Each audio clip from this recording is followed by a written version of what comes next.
What do you need improvement in? Just want to go through and win. What is the purpose of overthinking? You're taking care of your loved one. That's how you can increase your sales. Hello, everybody. This is Fair. And this is Caleb Lenoir, and welcome to another episode of Conversations with the Homecare Guys. Caleb, how's it going, brother? Well, first of all, I'm feeling so much better because we thought that our camera situation was like bad, and so it was our setting on the camera, so it's brightening up. So yeah, I feel good. How are you doing today, man? We got our spring colors on too. Yes, y'all listen. We're coming in hot right now, y'all. Exactly. Like right here, the Homecare Guys. We're excited about spring. Ferris, how was your weekend? Man, the weekend was actually really good, brother. It's been beautiful all week. Like the sun was just amazing in Atlanta. Oh man, it's been beautiful, man. We're getting ready to actually my goddaughter graduates from high school. I cannot believe it. I remember holding her when she was months old, if not weeks old. Yeah. Now she's about to graduate from high school, so we're getting ready to travel to Alaska. What? This is going to be my family's first time going to Alaska, so we're super duper excited about going up there. Shout out to Mira. Congratulations to the class of 2022. Congratulations. Especially to my goddaughter and also Aaliyah as well. So what part of Alaska y'all going to? We're going to Anchorage, Alaska. Oh, and how many days y'all staying? We're going to stay for, I think it's 4 or 5 days. That's going to be nice. Yeah, so we're going to go out there and go out in nature. We're going to go through and eat, and we'll do whatever else we're going to do up there. You may see some polar bears, right? No, probably some elk. My goodness. Definitely probably some elk. Probably not the polar bears, but definitely some elk. Oh, that's going to be nice, man. You know, I mean, yeah, that's a one-in-a-lifetime trip. No, it's not. You can make it how many times you want to go. It's not a once-in-a-lifetime trip. Well, not too many people talk about Alaska fairs. You're right. Don't listen. We on air too fast, don't you do that? It is a one-in-a-lifetime trip. Who goes to Alaska? Well, plenty of people they got flights up there every day. You know what? Let me talk about my weekend. Thank you. Let me talk about my weekend because fans up here, listen, we already started. No, but my weekend was amazing. I played tennis and I won a match, fans. I won. Good. So we went into a triple set. It was 7-6, 6-7, 6-2. Okay. We were hitting the ball. My actual tennis coach came to watch me play. Okay. And he's a professional tennis player. And so I've been pretty much kind of taking lessons from Coach Guy. Actually, for the past few months now. Wow. And so he saw my game and he's like, now we're going to double up in our practices. So we normally used to do 1 time a week. And so now we're going into 2 to 3 times a week of 2-hour sessions. And so I'm super excited and I'm getting fit with all this training. So I'm feeling good. Man, I was talking to Melanie the other day about that. I was like, man, well, Caleb has his extracurricular where he goes to play tennis. He has a coach for tennis. Right. And so I said, Mel, you enjoy the gym. You have a gym coach. You've been doing it for a year. And so I said, what do you do? That's a good course. I'm a business coach, so I guess I enjoy working, enjoy the business part. But I'm like, I'm gonna have to find something. I do have some ambitions to become a private pilot. I got some other things I desire to do. So I'm going to have to figure out life. Well, you can take some lessons from Coach Guy and join our tennis team. That's probably not what I'm going to do. That's probably not what I'm going to do, but man. Well, let's talk about our topic today. Our topic today is life is a classroom. And so, I want to talk to you to our audience and just let you know that, every day when we are just faced with challenges in life, those are lessons that we can learn, and we can take away from it. And so I look at life as a classroom. Life is pretty much when we go through situations, when we go through circumstances, it's not how we react to it, but it's not how we react to it, but it's how we respond to it. Yeah. And so, we want to talk about just what life has taught us, as well as some lessons that we have learned throughout our life as a childhood, as well as business and in relationships. Exactly. And so we're going to dive into that conversation right now. Exactly, Caleb. I like how you said life is a classroom. And as you notice, like a physical classroom, we go to school, we go with the intention of learning something. Right. And then guess what? We exit school, that safe area, to get back and apply everything we learned. If you think about as a classroom in grade school, we learn how to go through and read. We learn how to write. And we got those skills and we took them out into the world. And now we're reading and we're writing. We're exercising or executing some of those skills as well. I look at that as the same thing when we talk about life as well. As an adult, as a productive citizen, we have to realize that we go into these classroom settings. What do we do? What do we do when we get into the classroom setting? The main objective is to learn. The main objective is to learn whatever topic that we're trying to learn for that subject. Exactly. And every subject differs. Just like we had mathematics and algebra and everything. Life, we go through leadership, we go to parenting, we go to finances. It's so many classrooms that we go through. Yes. And if we stay in one classroom too long, then we get really strong in algebra. We realize that we can't live life just knowing algebra. We have to know how to read too. That's right. And the same thing that parallels straight to our life as well. We can't just go through life and understanding just business. Right. Or just finances, right. Or just family, or just fun, or just it's a collective of classrooms that promotes the graduation. And also life is a balance. Like you know, like you like most times, you know, when you see someone that's really successful, they may be just mainly focused on work, and so that's a one part of life. That's a lesson. Yeah, you have mastered, but have you mastered the other parts of life? You know, have you mastered communication? Have you mastered having fun and having some me time? Have you mastered, you know, the art of building a relationship with your family members or your kids? And so that's one thing that we want to kind of dive more in. I think my favorite subject in school was geography. So I love just kind of studying about different places and cultures and things of that sort. And so like that same enthusiasm that I want to learn about, you know, the pyramids in Egypt or the Sahara Desert in Africa, all these other things like that you want to learn about it. You want to take those same practices into like your everyday life.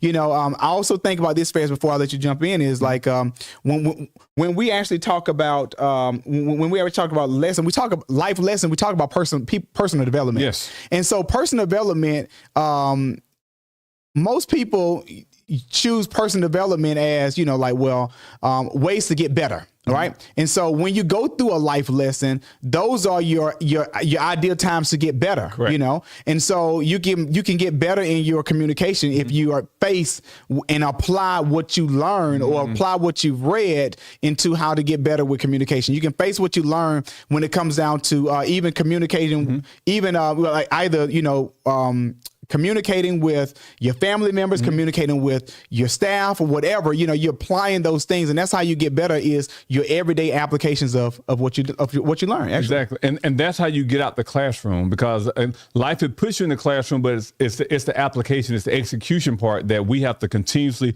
go through. And that's how we get stronger as well. Right. Because I think about as a child, like one of my favorite subjects was English. Okay. I love language. I mean, like I desire to be a wordsmith. I love language. I just love the art of language, how people can articulate themselves and how you can use language in the written format, the verbal format, the nonverbal. I just love it. And that's one thing that I chose to go deep in. I chose to stay in that classroom for a prolonged period of time so that I could go through and actually increase my language. And so one thing that I got really strong in that, I mean, I saw it throughout high school, A's. Like I probably would fail some other stuff, but I would never fail English. Even in college, when I was in college, being able to write papers, that had never been a weak point in my life. I understood that. But I realized in life, just going through and doing the same thing over and over again, that's what I got strong at. But I realized some of my social skills, not social studies, but more social skills as far as interacting with individuals. Right. That's one thing that I didn't grow. And so I think that was a part of the classroom that I should have actually been participating more in while I was in the classroom setting, physically as a young child and also in life, going out, networking, going out, taking those things that I've read and put them into practice. And that's what I do now, because that's how I'm going to accelerate my growth in life as well. Because just like I said, it is a classroom. It's what you learn in the classroom you have to execute outside. Exactly. I think one of the points that I was trying to bring out when it comes down to personal development is like when we talk about personal development fairs, most people think about like we're going to a conference. They talk about reading a book or listening to a podcast. Or they talk about, you know, going to counseling services for, you know, development themselves. And so the things that we learn, of course, all of that is a part of personal development, but the day-to-day interactions, that's what I was trying to say. The day-to-day interactions that we deal with people, with our colleagues, with our friends, and how we communicate and how we respond to situations, that's a part of life lessons. And so, you know, you can read a book for an hour in a day, you know, and you can say, well, I did my personal development today, but then you get in an argument with a family member, you know, that was actually the time to really apply what you have learned through your life lessons. And so life, if you think about it, and I think it's a cool way to look at it is, you know, and sometimes when you go in classrooms, you fail assignments and you have to retake the test. And you have to retake it until you make the passing grade. And so that's how life treats us as well, is you're going to keep on retaking the test until you pass it. You know, you're going to keep on retaking until you don't have any triggers. You got to work on yourself. And so I think that that's so important. And I want to dive into pretty much what are some life lessons that you have learned as a child? What are some lessons that you learned as a child? I learned early on as a child, I learned perseverance because just like I said, going into the classroom and actually failing. I failed royally in the 8th grade, and I failed. I was so good at failing, I got put back. And so one thing, that means you were real good. I was real good. I was getting to. And so, but one thing I realized was I had to learn perseverance. I had to learn that I could not give up, even though it was embarrassing. Even though I felt like, oh my gosh, like I wish my mom could pull some strings. I'm like, Mama, you're an educator. I know you can pull some, you know, somebody who can go through and get me going. But I love that she allowed me to fail and allowed me to operate within my failure, because that's where I learned how to go through and actually get up off the ground. Mm-hmm. I learned how to go through and stop griping and moaning. I learned how to go through and take personal responsibility. Wow. And I think that was one of the lessons that if I had not learned it at that moment, it would have been a paradigm shift in my life to go through, and it lead me down to a path of just looking for people to hand out, to give me, because I had access to something. So that's a big lesson that I learned as a child, man. How about you, man? Wow. One of my lessons that I learned as a child is, I guess I learned the start of how to start a business. Mm-hmm. And I remember this so vividly because, you know, we used to go to church. Mm-hmm. Shout out to Power of God in Sparta, you know, Power of God, you know, we used to stay in there a long time, from probably 8 to 3. But, you know, so I learned as a child, you know, how to start a business. Mm-hmm. So after church, my brother Josh and I, we used to go to, after Sunday school, we used to go to IGA, get some moon pies, get some Debbie pies, Shasta drink. They had kiwi, strawberry, just all types of little drinks, because we knew that at the end of service, people wanted to, you know, they're going to want something to eat. Yeah. And so we started us a little store. Like we had snacks, potato chips and everything. And so we were selling it. And so I learned as a child the importance of like how to start something, how to communicate, how to sell. And that we were doing that for many, many years, you know, and people knew us as like, you know, we were selling you what y'all got today, what y'all got after church, you know? And so we did that. And so we started that convenience, you know, that convenient business, after church. And so I learned as a child the importance of starting a business, making money for yourself, talking to people, trying to sell a product. I learned that early, you know, and I think that was one of the best life lessons that I've learned, because it has just matriculated me into a very successful entrepreneur. Man, look, you had your own convenience store. Man, listen, we were selling everything, y'all. I'm talking about, listen, and then you know what, and then Mama say, listen, can you give this person a free? I'm like, Mama, wait, hold on for a second. No, this it costs me money. No, I can't do this. So we looking at, you know, revenue. We're looking at everything. You overcame adversity because, and I think that's one thing is learning how to say no. Learning like these are things that you learn early on in life. Exactly. So let's talk about life lessons that we learn in business. So, you know, Ferris and I, we've been entrepreneurs and business owners, especially with our agency for many, many years. And so what is a life lesson that you have learned in business? I learned that in business, if you want something, you have to work for it. Ooh. And so when I say that, I think so many times in life we see what success. We see what the picture of success looks like, but we don't see every dot of paint that actually someone had to go through. Some artists had to go through and paint that. It took them a long time to go through and actually paint the Mona Lisa.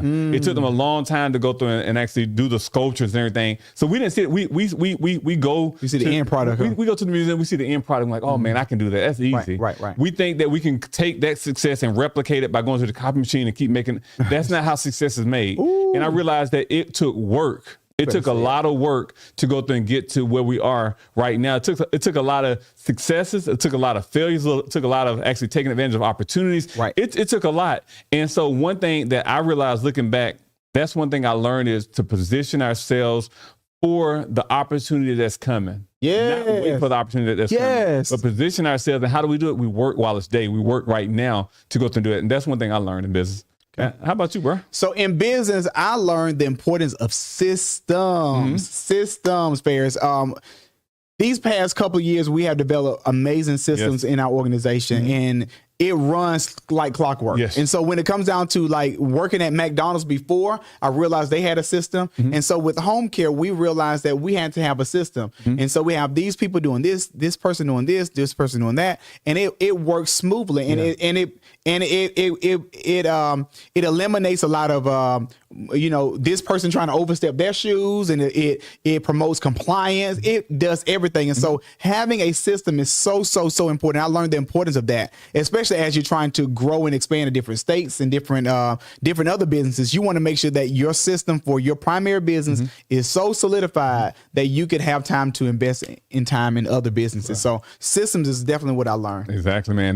These are things that these are foundational building blocks that we build upon. It's not something we learn it and we put it to the side. No, you build to the next level on those systems, on those relationships, on that communication as well, right, man. And then last but not least, what are some lessons that you learned in either relationships or networking relationships that you have learned in just referral relationships or whatever? I think that in relationships, I'm going to go back and I'm gonna go back to a conversation my wife and I had yesterday. It's funny.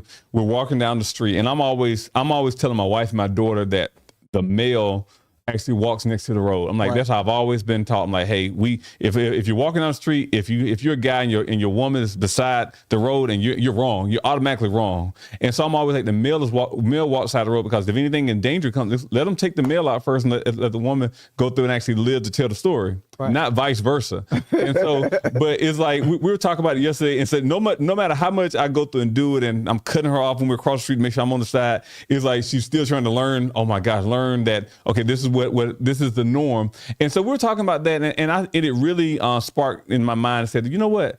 I realized that my expectations is in my mind. I realized that even though I have articulated my expectations to her, and even though she understands it, I realized that even though I expect her to automatically go into the right-hand side away from the road, it's not going to always happen. Right. So I realized the importance of communication.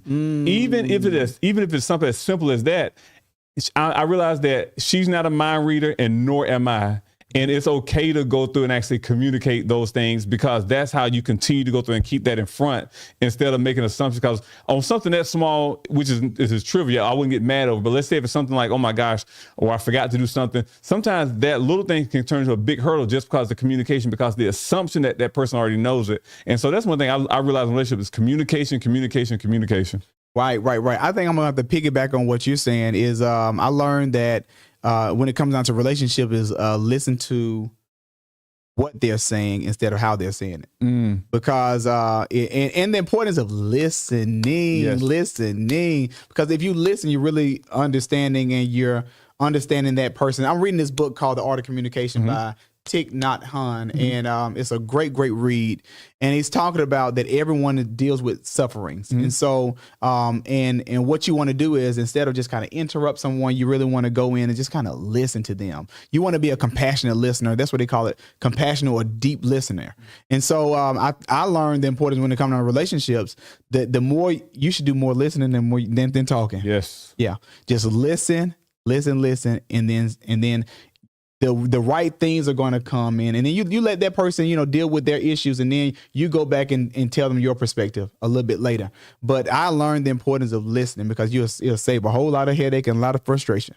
Brother, I was listening to an interview the other day what Oprah did, and Oprah is a dynamic interviewer. I mean, if you ever want to get really good on communicating or learning how to interview, just go in and listen to some of her interviews. And so one thing I realized, her art to interviewing, her art of silence, her art of listening. She doesn't go through and actually, she doesn't hear just to go through and ask the next question. She listened to go through and be engaged in that part of the conversation. And I was like, oh my gosh. And so that's something, even as we come to you guys each week on the Homecare Guyz, we're not going through and portraying this perfect picture, but each week we're trying to grow as better interviewers, as better communicators as well. And so one thing, I went back and rewind some of the footage I saw, and I'm like, I'm always interrupting or speaking. We're kind of going back and forth. We have a unique dynamic. But I said, I'm going to try this week, even if I have to bite my tongue just to listen throughout the period. I'm let the period come, not the comma, because sometimes we are speaking, it's a comma next thing, but go through and speak and let that period. So I'm trying to go through and become a better listener as well. Ooh, that's so good, Ferris. I need to work on that too. Too. That's amazing. Yeah, man. Yeah. And so, there you have it. Like I said, in this world, in this life, guys, we learn lessons as a child. We learn lessons in our careers. We learn lessons even in our relationships. And so it's about applying those lessons that we have learned. Definitely continue reading, continue to go to podcasts, continue to go to therapy, continue to, learn different things that are going to make you a better person, but make sure you remember to apply those life lessons throughout your everyday your everyday tasks, your everyday interactions. And so there you have it, another great episode of Conversation with the Homecare Guys. I want you, Ferris, to close it out for us. Man, well, brother, this was a great topic. I think, again, this is life is a classroom. Life is a classroom. Life is a classroom. And what we have to do is show up every day.